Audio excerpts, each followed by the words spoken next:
Right, here we are on a brisk and chilly Pittsburgh afternoon. Is there anybody out there yet? Ah, Robert, hello. Oh, yes, thank you very much. 77 degrees and sunny. Ha! Well, at least it's sunny here. Yes, thank you, Debbie. This is facing reality. Yes, cold and snowy and cold. And it's going to get colder at the weekend. So,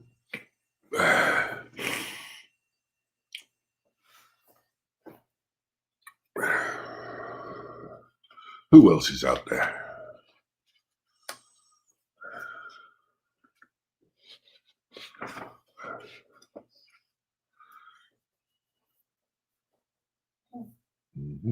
Mary Lou.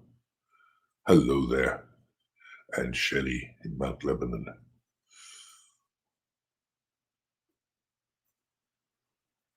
And Joe in Point Breeze. What Point Breeze? Perfectly named place for days like today. Cold, brisk, and breezy.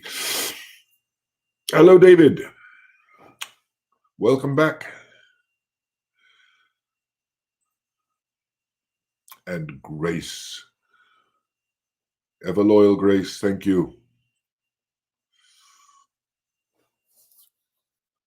I'm a little bit late coming up today, but we were busy talking.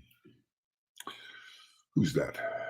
Yes, Robert. Yes, very sad to hear about Christopher Plummer. Such a lovely actor. And I was talking about it here just before we came online. I actually, when I was very young, I saw his Hamlet, which I think the BBC broadcast, and he did it at Elsinore. He was one of those actors. There was a whole period. In fact, they still do. I think do Hamlet at Elsinore. Hello, Cindy. And he was a wonderful Hamlet. I loved his Hamlet. It was awfully good. But a remarkable career.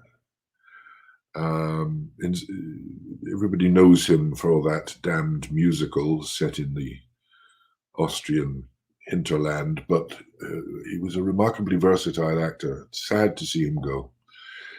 Hello, Judith in Greensburg. We have a following in Greensburg now, which is really nice. But yes, Christopher Plummer, very sad.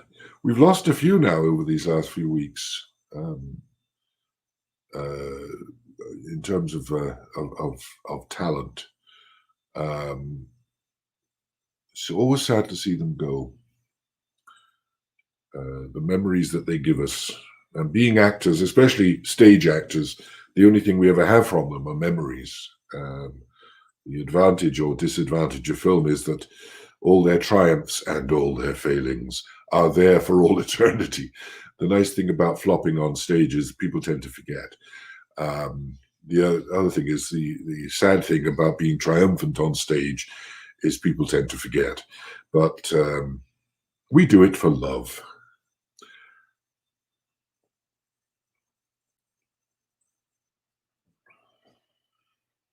Hello, Carolyn. Also in the far distant reaches of Washington County, and Anne from Squirrel Hill, and Randy from Squirrel Hill, and Garth and Michelle from Shadyside. Getting closer to home there. Yes, I know I'm sadly right, Judith, but such is the reality of the arts. The one advantage of being a theatre artist and everybody forgetting about you is that in generations to come, you won't be misunderstood because you won't be remembered. I suppose there's an upside to everything. And anyway, the point about theatre is that it is of the moment. Not the writing. Writing is for, if it's great, if it's classic, it is for all time as well as for its time. But the art of the actor, the stage actor, is for the moment. And my favorite quote on the topic or description of the topic is that actors, stage actors, theatre actors, we are sculptors whose medium is snow. And when it's done, it melts away and we move on to the next snowman. Pietro, hello. And Casey from Miami. Warm there, I expect, unlike here. And another hello from Squirrel Hill. And Aya, beginning to flood in now.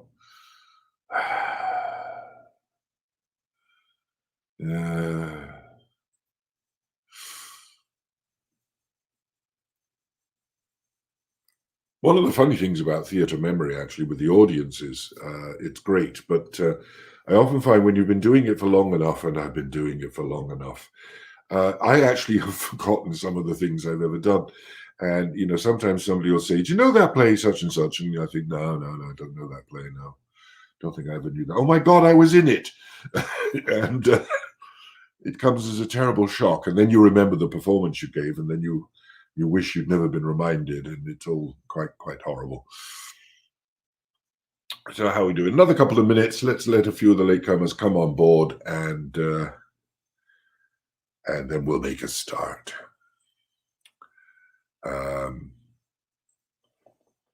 Do I have any notes? Yes, actually, today's webinar we're doing in memory of one of our donors, regular donor, Conroy Guya, who died this past week, I think. And yes, and I'm losing all track of time. So in memoriam to Conrad, we are dedicating today's webinar.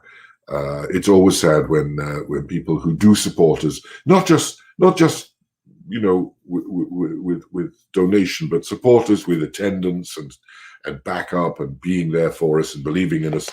When we lose them, it is a sad thing. And with this pandemic, we're losing a few. Amy, yes, this is actually the one we're going to dwell on is one of my favorite plays of all time. And I'll explain for the various reasons.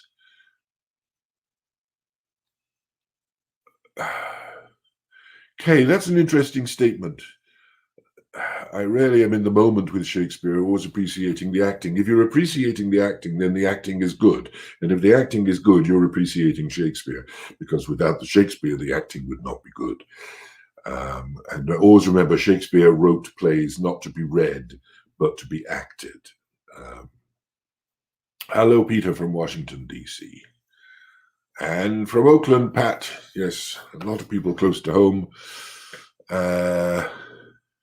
Catherine, out of work in time. You mean you're going to work? Or are you sitting at home and just changing chairs? I don't know. That's what I do. Hello, Nancy here from Wexford. And Jim from Greenberg. Another of our Greenberg people. A trip to Ireland with my brother. I sat on Oscar Wilde's front porch to eat our Subway lunch. I think that's very appropriate, and I think he would have enjoyed that too. That house, the Wilde house on Merrion Square, is now the American College, but the rooms are still exactly as they were when Oscar was there. And I think you can get a tour if you go about it in the right way. And if you look at it from the outside, you'll see this sort of glass conservatory on the side of the building, and that was the salon where Oscar's mother, Speranza, used to hold her famous salons, and Oscar, as a child, would be in the midst of all this wonderfully intelligent conversation, which certainly rubbed off on him. So anyway, I think we'll make a start, because it's now 2:05, and we are going to be talking about Oscar Wilde, and particularly the importance of being earnest. Now, many of you will know the play, have heard of the play, have seen the play possibly dozens of times. I know for myself, I have seen that play dozens of times. I have read it often and keep going back to it. I have directed it twice. I think it's the play that I played more roles in my life than any other play, because I did start when I was young, as I played Algernon. I then played Jack. Later on, I played Canon Chasuble. And my last outing with it, I played for my sins both Lane and Lady Bracknell, without the beard. So it is a play that is sort of impringed and imprinted on my memory in a very extreme fashion. So let's take a look at today's topic. We're going to be coming back to it again next week, but today's topic is the question, who is your father? And I chose that because I think it is beautifully indicative of where the play is coming from in Oscar's socio-political thinking. Now, I've mentioned before that he was not only a genius in the art of wit, and particularly, of course, the art of the epigram, for which he's so famous, he was also an Irish satirist with a very sharp sense of the absurdities of English society. And at the time, English society was the world leader. England, Britain technically, but in fact England, was the center of the universe, the most powerful country in the world. And once power becomes settled into a society, that power starts to develop its own particular absurdities. You only have to look at our blessed Senate to see that. And particularly, the absurdities happen amongst the aristocracy. And the aristocracy in England, remember, was not a new thing. It had been going on for over 1,000 years.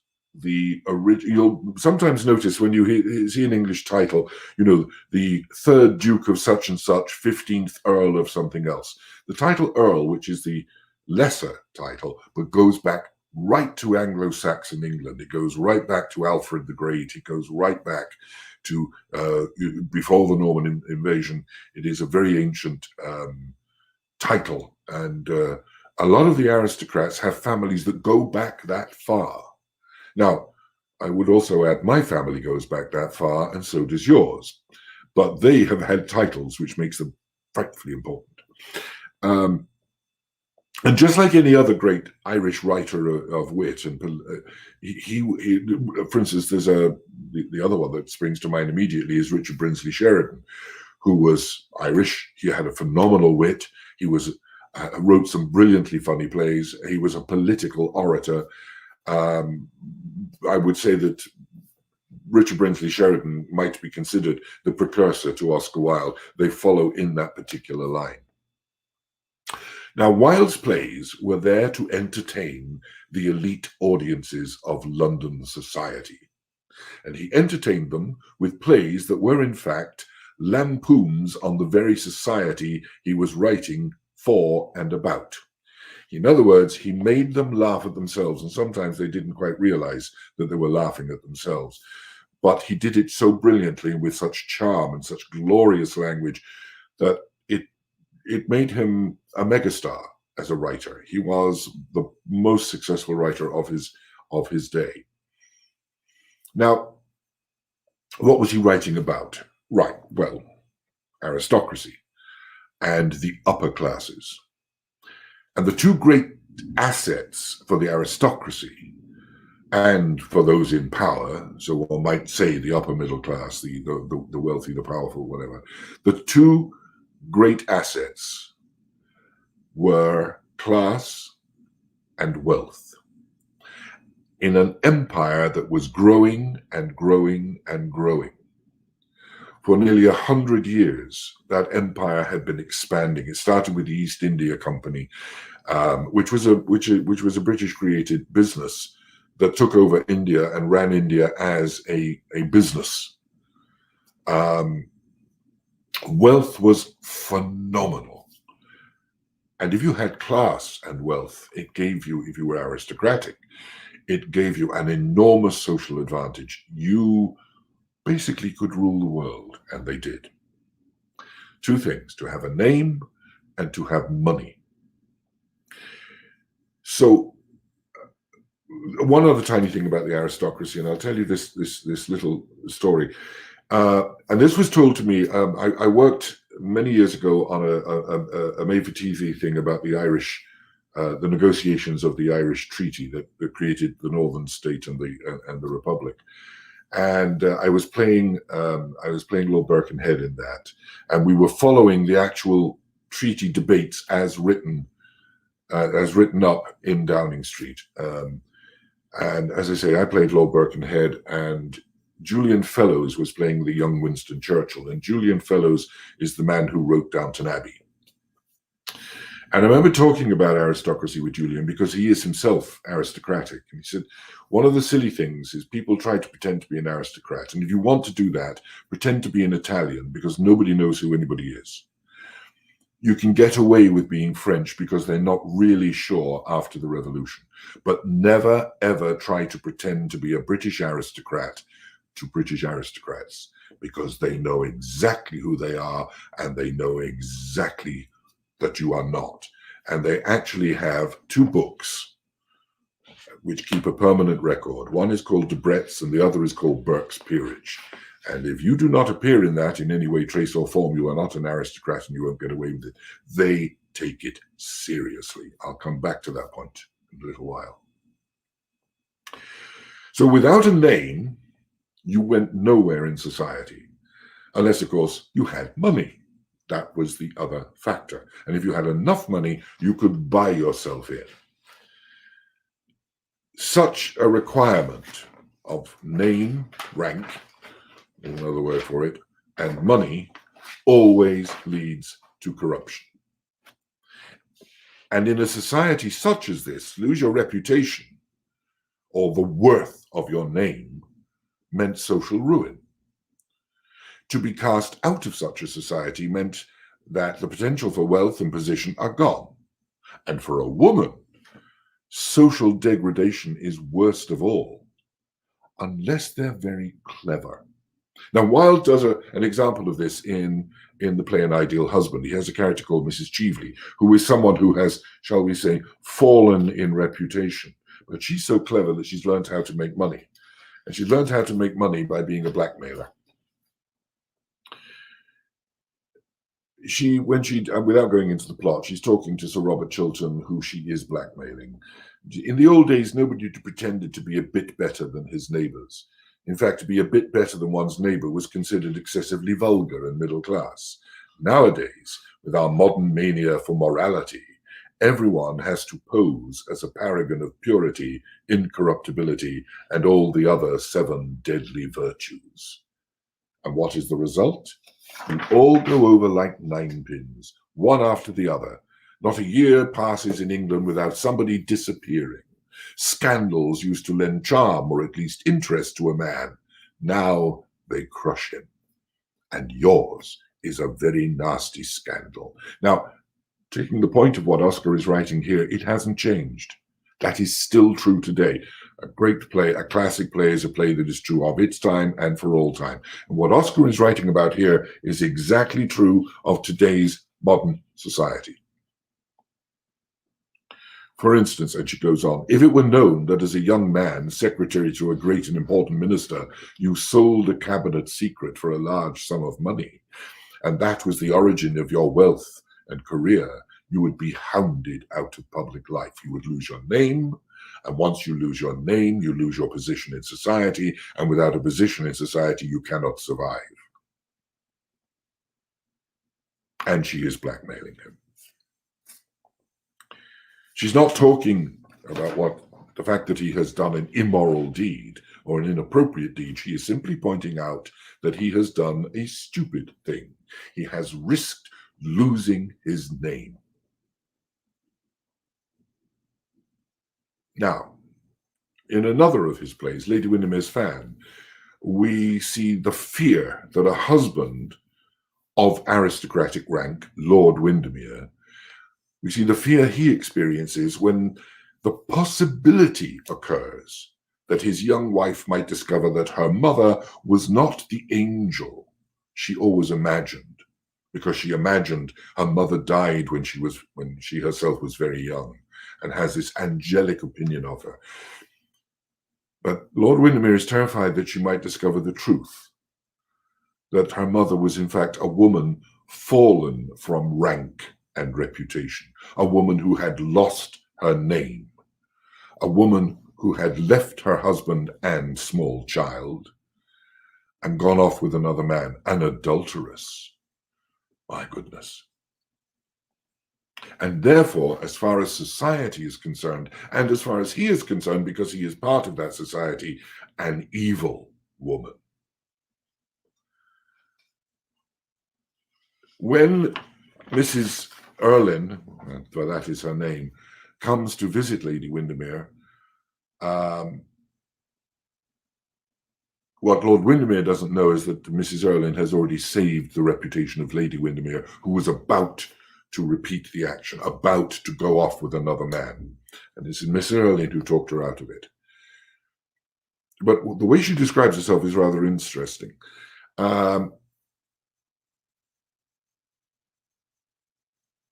Lord Windermere regrets almost not telling his wife the truth because of the risk it put her under. And he goes, Mrs. Erlyn says, well, I've not told her the truth. And he carries on, I wish you had. I should have been spared the misery, the anxiety, the annoyance of the last 6 months.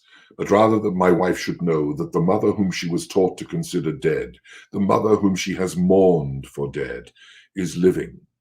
Now comes the terrible thing, a divorced woman, going about under an assumed name. A bad woman preying on life, as I know you now to be. Rather than that, I was ready to supply you with money and pay bill after bill, extravagance after extravagance. In other words, she is condemned and out of society. She cannot be accepted back into society because she committed these absolute evil atrocities of being divorced, of leaving her husband, of leaving her child. Bad things, but possibly with damn good reasons. Nowadays, we don't consider it to be quite such an evil matter. So I'm looking at my notes and I've got my pages out of order. So excuse me a second. I'm very inefficient. So what Wilde does very cleverly here, he uses social reversal. He demonstrates to his audience, he gives them a set of rules and a plot line established under that set of rules that society itself has dictated, and then he turns it on its head. He lampoons them by showing that the rules by which they operate are in fact completely inadequate, inappropriate, false. In fact, he demonstrates that the evil woman is in fact a good woman, and completely unlike those in society who would condemn her, because they would never sacrifice themselves in the way that this good woman does. In A Woman of No Importance, we meet a character called Lord Illingworth, who plans to engage this young man, charming young man, as a very impressionable young man, as his secretary. The young man is in fact his own illegitimate son. His mother is a fallen woman because she had an affair with Lord Windermere. She was of society. She had to leave society. She, as they said in those days, fell with child. It destroyed her father. It broke his heart. She had to take a new name. She had to hide herself away from society. Lord Illingworth discovers her by accident, is attracted to the young boy, decides to take him as his secretary, but will not acknowledge fathering the boy, because if it did, it would ruin his own reputation in the society which he assiduously supports with all its snobbery and its tyrannies. So again, Wilde is demonstrating the absurdity of the behavior of the set of rules by which rank, name, and money dictate everything, and human emotion, feelings, are suppressed. So when you come to the importance of being earnest, this suppression of normal behavior, he takes to a level of parody that I think is quite remarkable. Even the title tells us of the satire that is to come. The appearance is all that truly matters. In good society, it is what appears to be that is far more important than what actually is. It's like political correctness being turned on its head. The importance of being earnest is far more important than anything else. To appear sincere, to take things correctly, according to the rules. That's really where that's coming from. For instance, and the whole thing, right the way through, is a series of glorious and tiny, beautiful little miniatures of society being turned on its head. For instance, Algernon, the counter-hero of the play, in a discussion with his butler about the amount of champagne that was drunk the previous evening, seems to a little bit concerned that rather more was consumed than he remembers, and he asks his butler, Lane, why is it that at a bachelor's establishment the servants invariably drink the champagne? I ask merely for information, to which Lane responds, I attribute it, sir, to the superior quality of the wine. I've often observed that in married households, the champagne is rarely of a first-rate brand. To which Algernon responds, good heavens, is marriage so demoralizing as that? And here's the kicker. Lane responds, I believe it is a very pleasant state, sir. I have had very little experience of it myself up to the present. I have only been married once, and that was in consequence of a misunderstanding between myself and a young person. Now, what he's doing is putting in the mouth of the servant exactly what constantly goes on within the aristocracy. The amount of illegitimate offspring that was produced by the British aristocracy in the Georgian period and the Victorian period and right through to the Edwardian period is amazing. So he's topsy-turvying it. He's putting the truth about the aristocracy into the mouth of the servant. And it's a contradiction.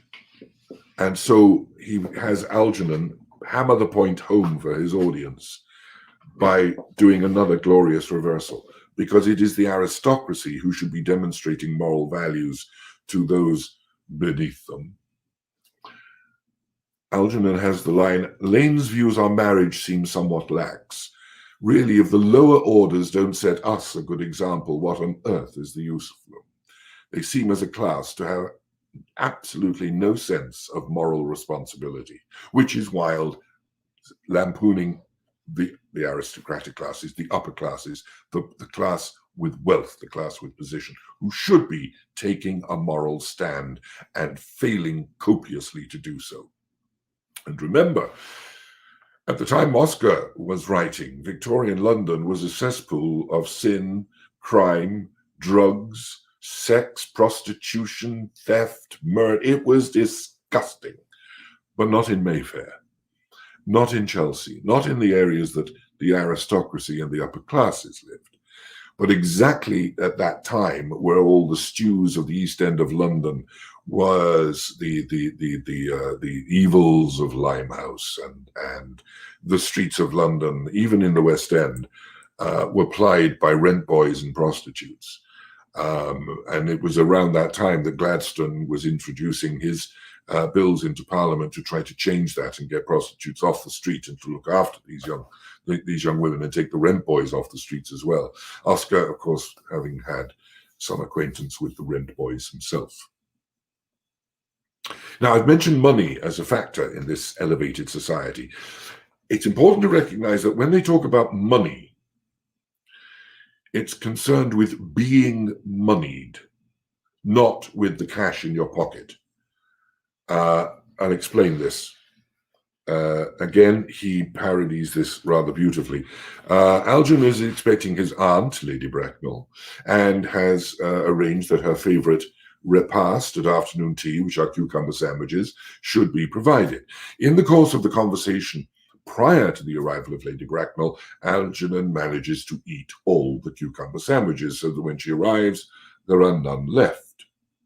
When this is noticed, he turns to his butler, Lane, again. Good heavens, Lane, Why are there no cucumber sandwiches? I ordered them specially. To which Lane replies, there were no cucumbers in the market this morning, sir. Ever the good servant. Ever the good servant. I went down twice. No cucumbers, says Algernon. No, sir. Not even for ready money. Not even for ready money. Now, it isn't a huge laugh line, but it's a very indicative line. He's quite shocked, is Algernon. That will do, Lane. Thank you. Go. And he apologizes profusely. I'm greatly distressed, Aunt Augusta, about there being no cucumbers, not even for ready money.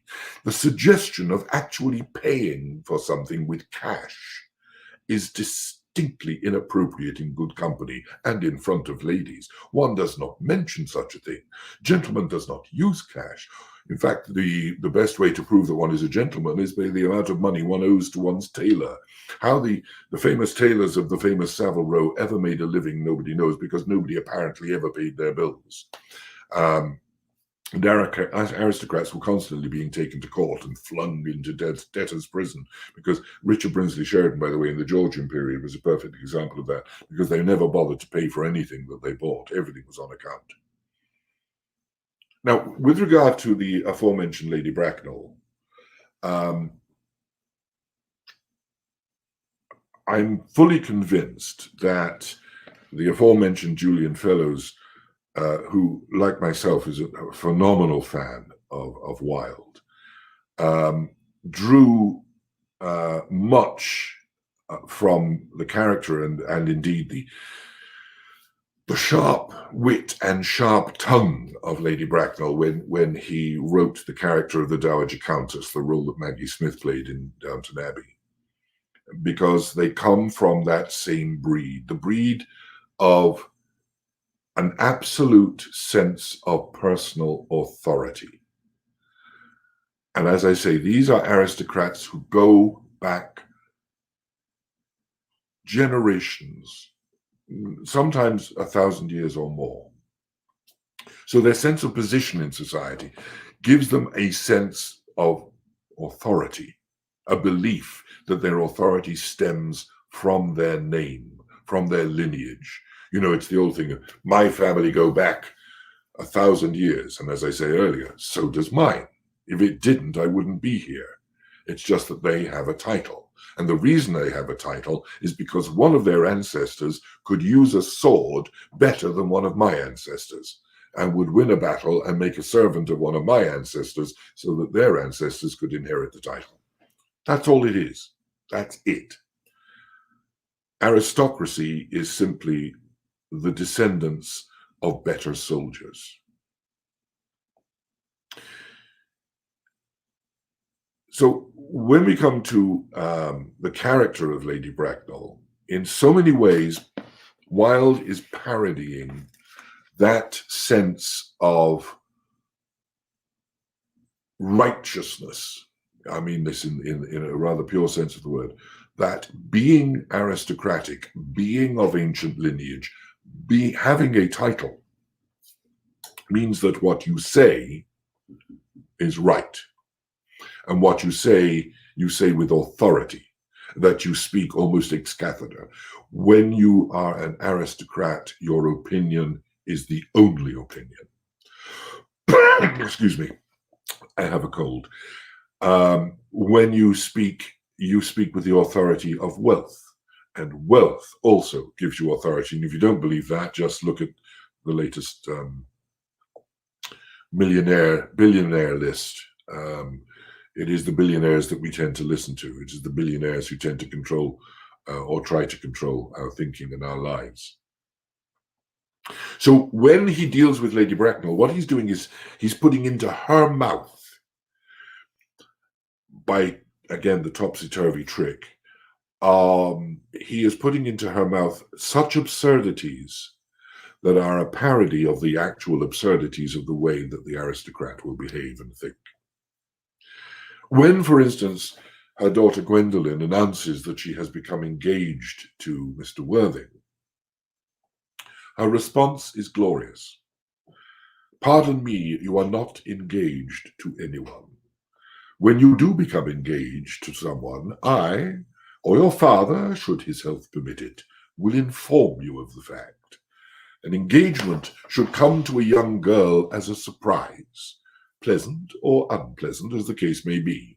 It is hardly a matter she could be expected to arrange for herself. Now, it's funny, not the way I do it, but it is funny. But it's also true, because the vast majority of aristocratic marriages were arranged. One married the right person. One married the right title. This had been going on for 1,000 years, and you were marrying for a very specific reason, and love seldom had anything to do with it. In this particular world in which they live, there is a proper order, a proper way of doing things. And into this comes the B word, breeding. Good breeding, having been bred well in good society. I love the use of the word breeding. I'm going to explain what I mean. We all know what the term debutante means. We have debutante balls and we have debutante events, and it comes from the French, of course. But it is this notion, and certainly in English society, British society, the season was a period of time in London when various parties were given so that young ladies could be brought out. There's a lovely term, to be out, meant to be, you are now out in society. You are no longer kept at home and hidden. You are out in society. If you read Jane Austen, even Lady Catherine de Bourgh asks Elizabeth Bennet, "Are you out yet?" And she's to which Elizabeth replies, "Yes, all my sisters are out." One did not come out as a second sister or a third sister until the first sister was married, the eldest was married. So you're slowly introduced into society. But why? Very simple, breeding. The debutante balls, there would be parties, there would be receptions, and then there would be these balls. And of course, the ladies would be presented at court, possibly to the monarch or some senior royal. But the balls had a very specific purpose, and the purpose was maintaining the breed. Let me add to that by saying most of these aristocratic families, the ancient ones, the ones that went back 5, 6, 7,000 years, they were all farmers. They had vast estates, which they had slowly accrued over the years by fighting other people. But their money came from the land. They were farmers. So they were very used to the notion that in order to have wealth from the land, one required good stock. They were stock breeders.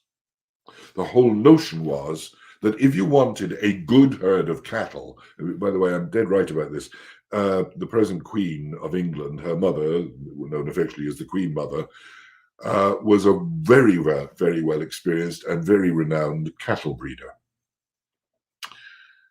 So if you want a good herd of cattle, you pick out the best cows that you have, and you bring the best bull that you can get, and you cross them, and you produce good stock. If you have a wonderful racing filly, and you want to get a better racehorse, you get a good stallion to cross, and you improve the breed. But you make sure that you are not crossing a stallion with a very closely related filly. So you have stock breeding books to make sure it's all beautifully separated. I mentioned earlier that the aristocrats had Debrett's Peerage and Debrett's and Burke's Peerage, the two books, and they are stock breeding books. You don't marry closer than second cousins because you diminish the breed. And this, to a degree, is another thing that Oscar is brilliantly parodying in this play. So when Gwendolen announces that she is engaged and Lady Bracknell informs her that she is not, Lady Bracknell wants to check up on a couple of things. She wants to know whether Jack is in fact good, breeding stock. And it is here that Oscar is at his most brilliant and witty satire. She turns to him. I have a few questions to put to you, Mr. Worthing. While I am making these inquiries, you, Gwendolen, will wait for me below in the carriage.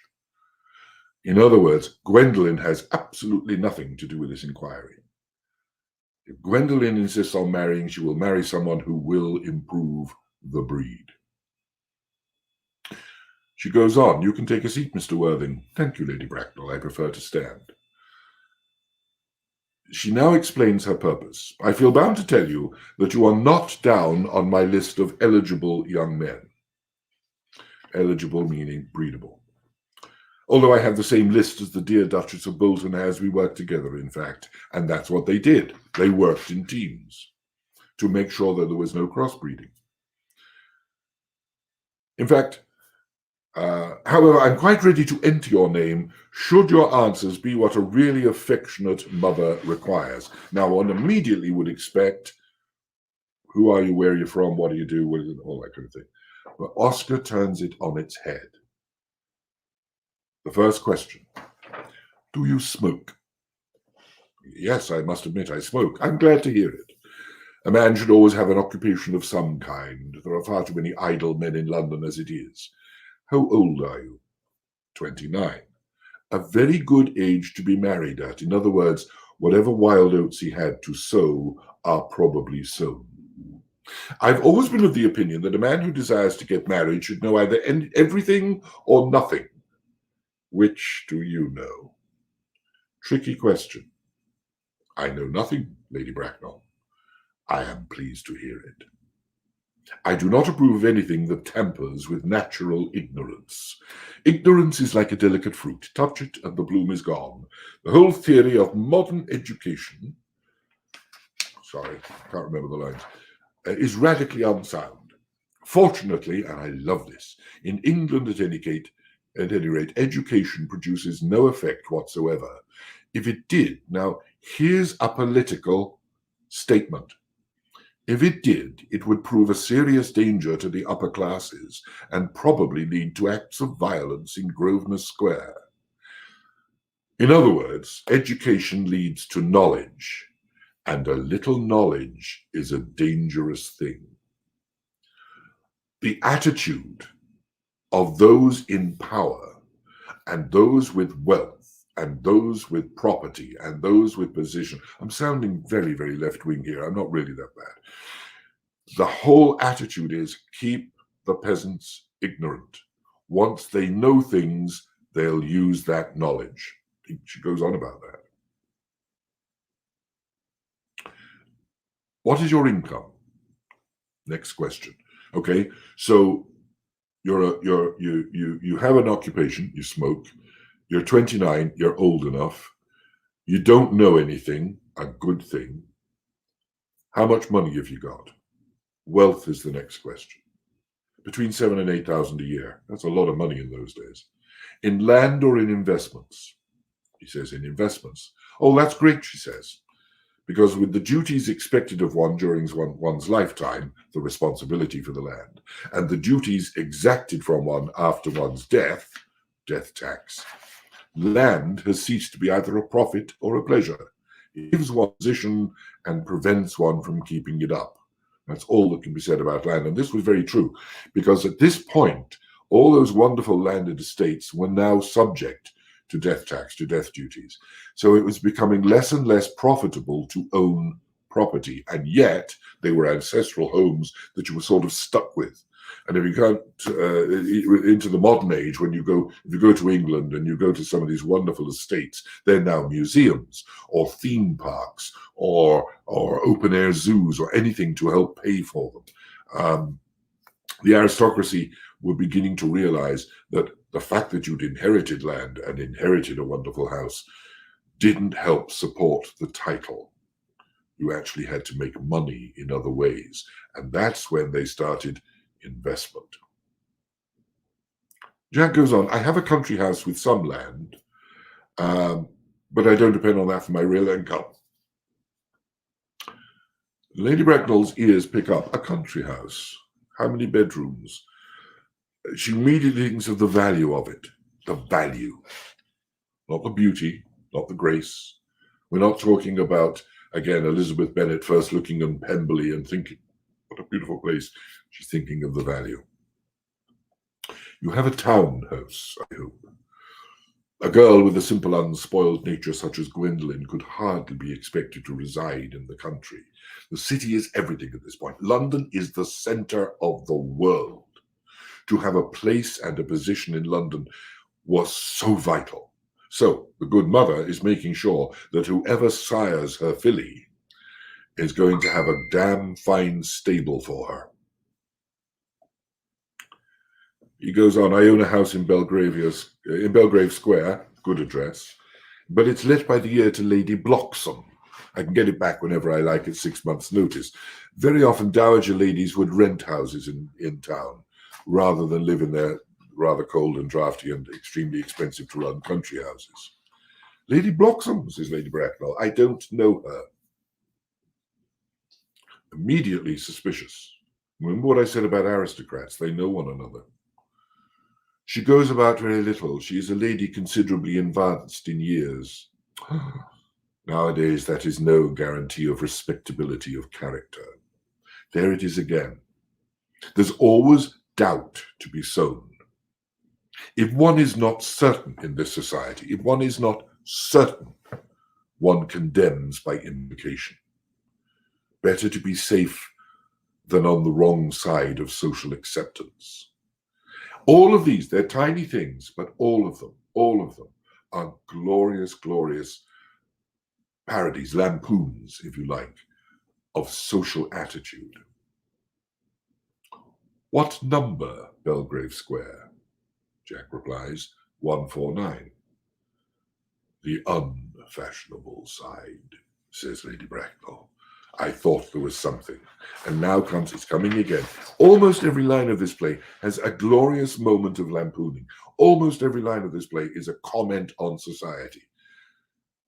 That could easily be altered, says Lady Bracknell. Do you mean the fashion or the side, says Jack. I love this line.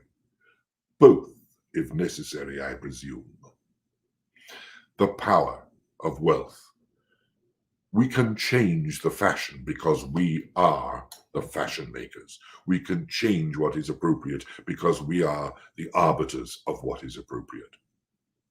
His own audience, who were these people, would be laughing themselves silly at this because they recognize what he is saying and they are seeing the absurdities of the way they behave, and yet they continue to live that way because they can. She goes on to inquire about his politics, and the fact that he is totally indecisive about a political opinion is always another very good idea. Now, one of my favorite questions in the whole of the play, or rather, one of my favorite statements. Having covered where he lives, what money he's got, is he educated, all of those things. Now to minor matters. Are your parents living? That is the last thing that she comes to, and yet, in a strange way, it's the most important question.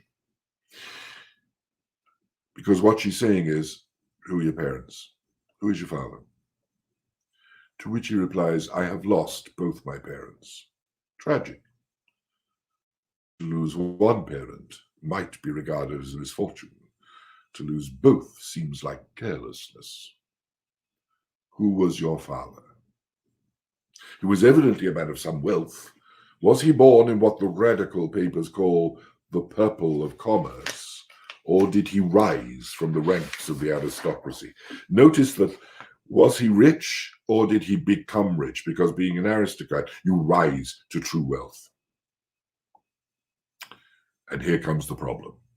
I'm afraid I really don't know. The fact is, Lady Bracknell, I say I had lost my parents. It would be nearer the truth to say that my parents lost me. I don't actually know who I am by birth. I was found. The late Mr. Thomas Cardew, an old gentleman of very charitable and kindly disposition, found me and gave me the name of Worthing. Now, here it comes.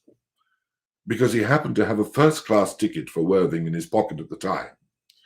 Worthing is a place in Sussex. It is a seaside resort. Already, the alarm bells are ringing in her mind. Where did the gentleman who had a first-class ticket for this seaside resort find you? In a handbag. A handbag. Yes, Lady Bracknell. It was a handbag, a somewhat large black leather handbag with handles to it, an ordinary handbag, in fact.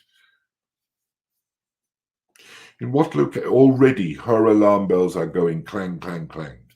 In what locality did this Mr. James or Thomas Cardew come across this ordinary handbag? In the cloakroom at Victoria Station. It was given to him in mistake for his own. The cloakroom at Victoria Station. Yes, the Brighton line. The line is immaterial.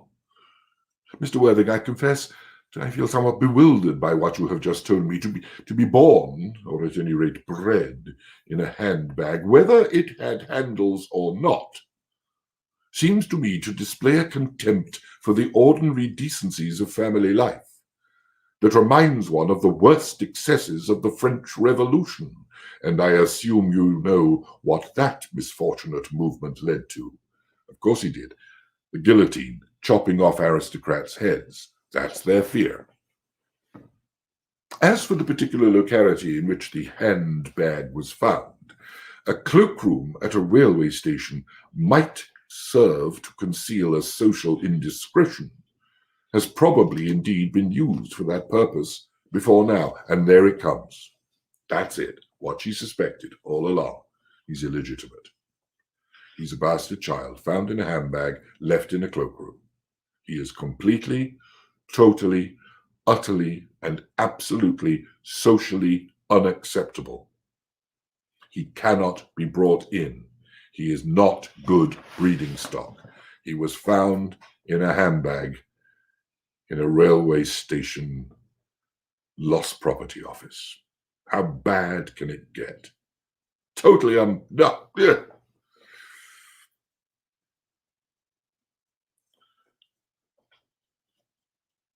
Might serve to conceal a social indiscretion. I love that phrase, a social indiscretion. But it could hardly be regarded as an assured basis for a recognized position in good society. To which Jack, in all innocence, because he's learnt nothing, may I ask what you would advise me to do? I need hardly say I would do anything in the world to ensure Gwendolyn's happiness. Now, she's already said, absolutely, no way, not a hope. She also knows he's got a lot of money. 2 houses, all of those things. So she does the thing that the aristocrats will always do, that the wealthy will always do. Find a compromise. I would strongly advise you, Mr. Worthing, to try and acquire some relations as soon as possible, and to make a definite effort to produce at any rate one parent of either sex before the season is quite over. Very important, the season. He needs to have somebody to say he's mine so that he can be presented in the season. Jack, being stupid, is always honest. Well, not really. I don't know how I could possibly manage to do that. I can produce the handbag at a moment's notice. It's in my dressing room at home. I really think that should satisfy you, Lady Bracknell. And she is devastating. Me, sir, what has it to do with me? You can hardly imagine that I and Lord Bracknell would dream of allowing our only daughter, a girl brought up with the utmost care, to marry into a cloakroom and form an alliance with a parcel. Good day, Mr. Worthing. So what you... I mean, I don't want to over-explain it because I think everybody should be getting this. What we are seeing here in the most gloriously simple, beautiful, comedic parody is the complete and total corrupt behavior of a class that is self-replenishing through a whole set of rules that ensure that good breeding, good stock breeding, is carried on according to a set of rules that have been laid down basically for centuries. She does it again. In the third act, her nephew Algernon has met Cecily, Jack's ward, and he wants to marry her. And Lady Bracknell is becoming extremely annoyed by this because suddenly all around her, her world is falling apart.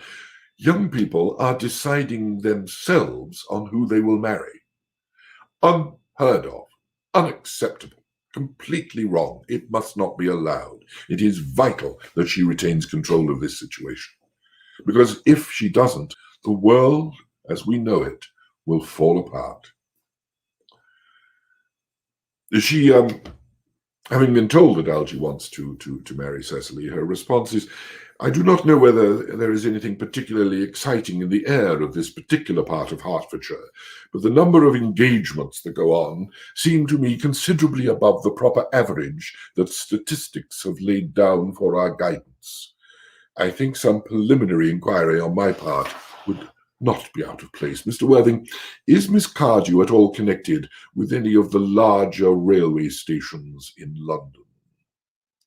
She'll never let that one go. I merely desire information. Until yesterday, I had no idea that there were any families or persons whose origin was a terminus. I think I've said it before. I think that's one of the funniest lines he ever wrote, and it never gets a laugh. But it's brilliant.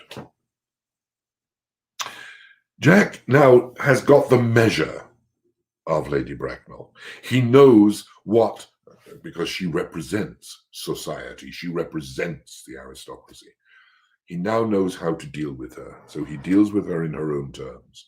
Miss Cardew, he responds, is the granddaughter of the late Mr. Thomas Cardew of 149 Belgrave Square, SW, Gervais Park, Dorking, Surrey, and the Sporran, Fifeshire, North Britain. Back then, Scotland was called North Britain. Very odd. But then again, Ireland was called West Britain, which was even more odd.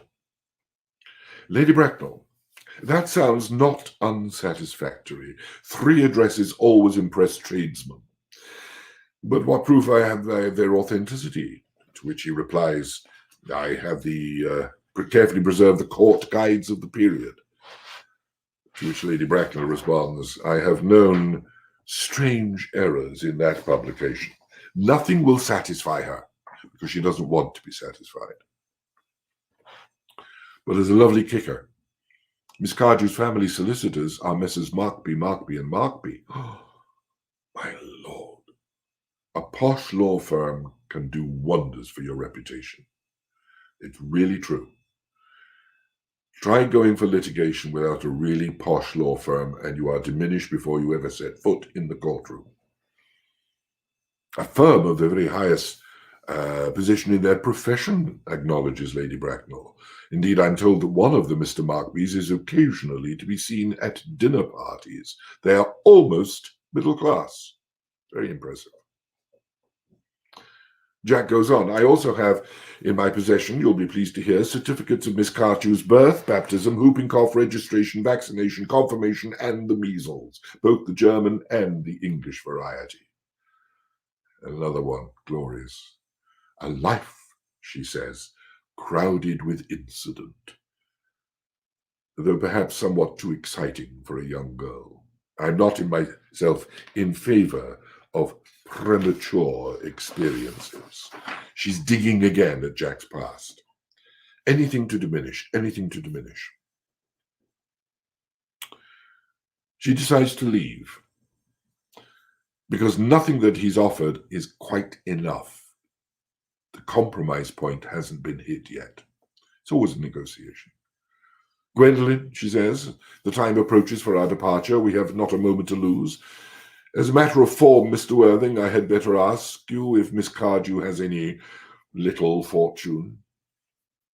Money. Oh, about £130,000 in the funds. That is a vast amount of money in good, solid, blue chip stock. That's all. Goodbye, Lady Bracknell. So pleased to have seen you. A moment, Mr. Worthing, and he's nailed it.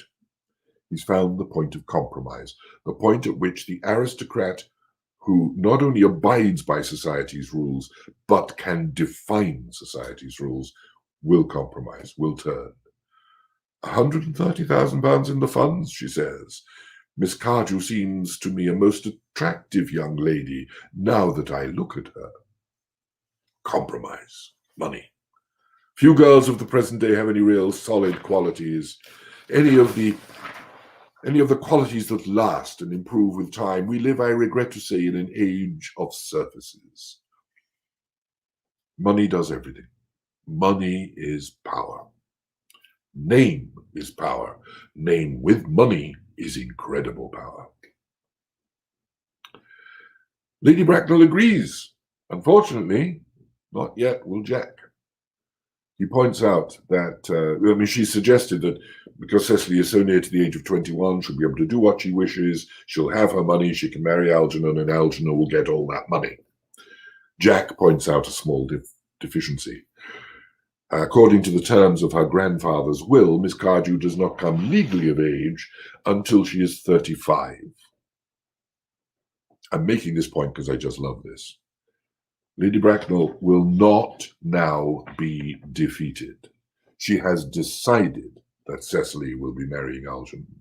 She has decided that money comes into her family. No excuse.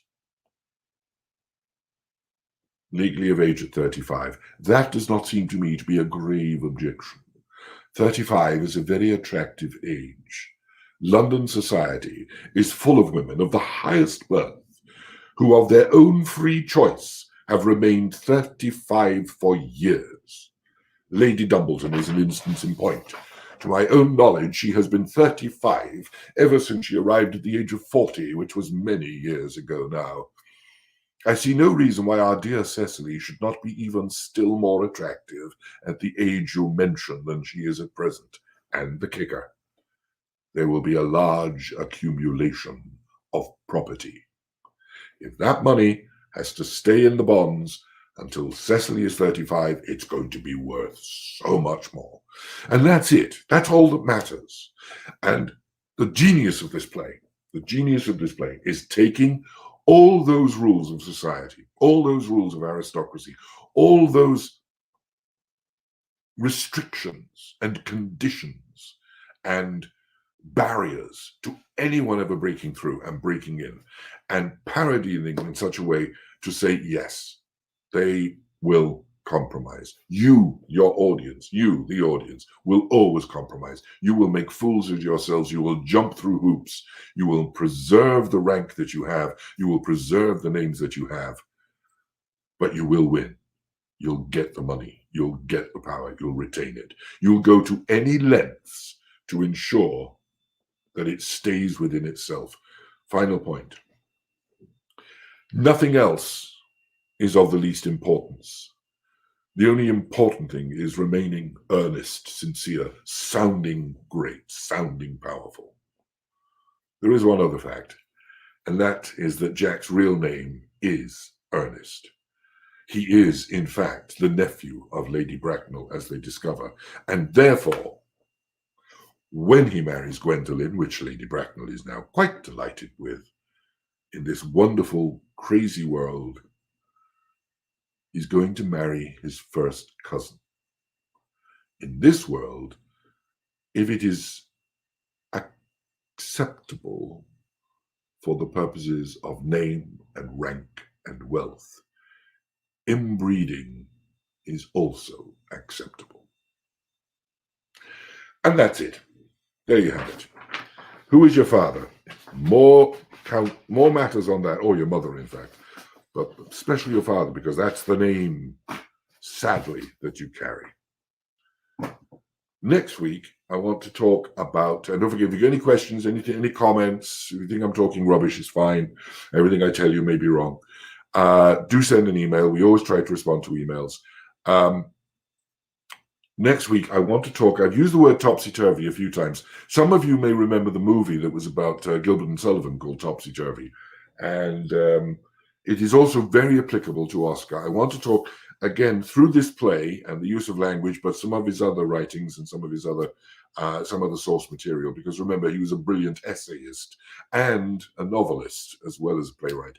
I want to talk about the topsy-turvy world of his language and his capacity, his glorious capacity to turn a thought on its head, to create an epigram. One example of which, of course, is possibly one of the more famous ones. Work is the curse of the drinking classes. So next week, the topsy-turvy world of words. I can't read my own title there. In the meantime, thank you for being with us. You can always sponsor one of these webinars. We'd be quite delighted if you'd like to. Send us an email. We'll send you the details. Every dollar counts. So if you can send us a small donation, I will love you forever. In the meantime, do take great care of yourselves. A question. The language is so elegant. Does that support the matter of the play? Of course it does. Oscar Wilde, it is a little tiny thing. It has been said, in that period, there was a famous London or English satirical magazine called Punch, which only finally stopped publishing about 25 years ago. And Punch had depicted the notion of the stage Irishman.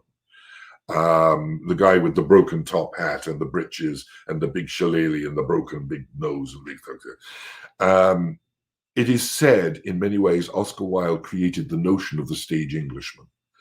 And his use of language is so gloriously precise. It's some of the best use of the English language that you are likely to find in literature. There were others, of course. I mean, there was Dickens, there was Thackeray. But Oscar's use of language was not merely a means of communication, it became a weapon. And the way he structured phrases and structured rhythms to not merely demonstrate the beauty of the English language, but also the absurdities that lay within it. Yeah. Right, as I was saying, I'm going to let you go. I hope to see you all again next week. Thanks for being with us. Do, in the meantime, take good care. No more risks. It'll be a long time before we're all vaccinated. So in the meantime, stay safe, wear your mask, wear a second mask, and wash your hands. Bye for now.